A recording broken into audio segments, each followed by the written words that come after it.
আজকে দেওরের reception party, তাই দেখো এই সুন্দর একটা শাড়ি পরে নিয়েছি। আর শাড়িটা কিন্তু সত্যি খুব সুন্দর, আমার তো বেশ ভালোই লাগছিল। যেহেতু বরমশাই পছন্দ করেছে আমার জন্য, এই কালারটা ওরই পছন্দ। আর হ্যাঁ, আমি প্রত্যেকবার খোলা চুলেই রেডি হয়ে কোথাও যাই।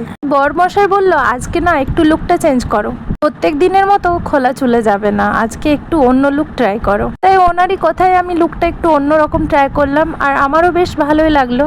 আর বরমশাই যখন বলেই দিয়েছে বেশ ভালো লাগছে। বরমশাই রাস্তায় যেতে যেতে দুটো ফুলও কিনে দিয়েছে মাথায় লাগানোর জন্য। আমি কিন্তু ফুল খুব একটা লাগাই না। বিয়ে বাড়ি গিয়ে স্টলে কিছু খেয়ে নেওয়ার পর দেখো মেন কোর্সে চলে গিয়েছিলাম। প্রথমেই চলে এলো কাটলেট আর চাটনি, ভেজ কাটলেট। তারপরে চলে এলো স্যালাড। আর শ্যাম তো চাটনি লাগিয়ে বেশ মজা করেই খাচ্ছিল।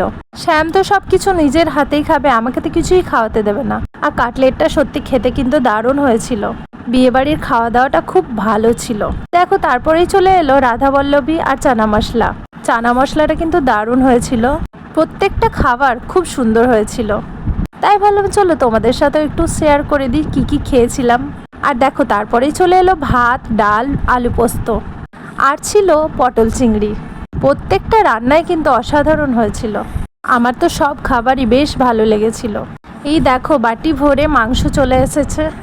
মাংসের ঝোল দিয়ে ভাত খেতে আমার তো বেশ হেভি লাগে। আমি অবশ্য মাংসের ঝোল দিয়ে মুড়িও খাই বাড়িতে। মাংসটা বেশ সেদ্ধ হয়েছিল ভালো। অনেক দিন পর একটা ভালো বিয়েবাড়ি খাবার খেলাম। একে একে সব খাবার আসতে লাগলো, খেতেও থাকলাম। সত্যি খাবারগুলো কিন্তু আমার দারুণ লেগেছিল। আমি এমনিতে 2টো রসগোল্লা 3টে রসগোল্লা খেয়ে দিতে পারি, কিন্তু পেটটা এতটাই ভরে গিয়েছিল যে আমি রসগোল্লা একটাই ভালো করে খেতে পারছিলাম না। তারপরেই দেখো হাত ধোয়ার জন্য চলে এলো গরম জলের বাটি। আর শেষে ছিল আইসক্রিম আর পাশপাশ। তো চলো ব্লগটা এখানেই শেষ করলাম।